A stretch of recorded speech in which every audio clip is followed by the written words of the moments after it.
तो सारे बच्चे अब तीसरे दृश्य के लिए प्रारंभ हो जाएं। चलिए, सबसे पहले क्या लिखा है? स्थान भीखू अहीर का घर।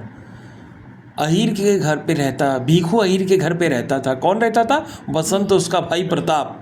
बसंत जमीन पर पड़ा करहा रहा है, हुई माँ, मेरे दोनों पैर कुचल गए, हुई माँ। ऐसे भीखू उसे डांट रहा है।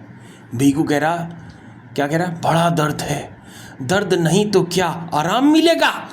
अस्पताल चला जाता, वहाँ आराम मिलता ना। बसंत ने कहा, चाचा तुम अब अस्पताल पहुंचा दो। भीखू ने कहा, मैं पहुंचा दूं? मुझे बड़ी रकम सौंप रखी है। प्रताप और राजकिशोर का प्रवेश, यानी तब तक जो है बहस हो रही थी और वो बसंत जो है लेटा पड़ा करा रहा था। चलिए आगे बढ़ो। प्रताप ने क्या कहा? यह रहा साहब। प्रताप आ गए भैया। किसको लेकर के? राजकिशोर जी को लेकर के आए हैं ना। क्यों भाई? आइए। प्रताप भैया राजकिशोर जी को लेके आ गए। जैसी गेट के अंदर कहा, ये देखिए साहब, पड़ा हुआ है हमारा बसंत। बसंत ने कहा, आप आए हैं, आप न जाने क्या सोचते होंगे। राजकिशोर ने कहा, उस बात की चिंता ना करो बेटा, मैंने डॉक्टर को बुलाया है, तुम ठीक हो जाओगे। डॉक्टर का प्रवेश। डॉक्टर वर्मा आ गए। डॉक्टर ने कहा, हेलो, हाँ पंडित जी, तो यह लड़का है, मैंने भी इसे बाजार में देखा है। बसंत को देख करके ऐसा लगता है कि एक पैर की हड्डी टूट गई है, इसे अभी अस्पताल ले जाना चाहिए। राजकिशोर ने कहा, मैं एम्बुलेंस के लिए फ़ोन कर लाता हूँ, जब तक मैं नहीं आता आप यहीं रहें। इसे बचना ही होगा, इसे बचाना ही होगा। यह गरीब है पर इसमें एक दुर्लभ गुण है। क्या है वो दुर्लभ गुण? ईमानदारी का। बीच बीच में गाना की आवाज़ आने लगी, ईमानदारी, ईमानदारी। चलिए, राजकिशोर जाता है, डॉक्टर सुई लगाता है। अरे बाप रे बाप, डॉक्टर की सुई आगे लगी गई। राजकिशोर जाता है, डॉक्टर की सुई लगाता है और पट्टी बांधता है। लेकिन जब डॉक्टर सुई लगाता है तो कौन चिल्लाता है? बसंत। उई माँ, डॉक्टर साहब पीछे न लगाओ, हाथ में लगा दो। डॉक्टर साहब हाथ में न लगाओ, पीछे लगा दो। इस तरह से परेशान होता है। राजकिशोर जाता है, डॉक्टर सुई लगाता है और पट्टी बांधता है। प्रताप भाई का सर थामता है और पर्दा गिराता है।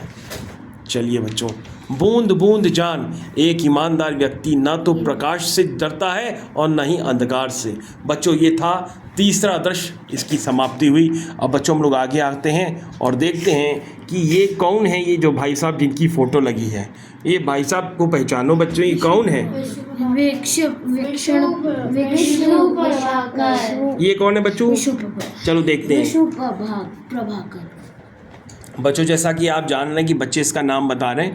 विष्णु प्रभाकर का जन्म 21 जून 1912 ईस्वी में उत्तर प्रदेश के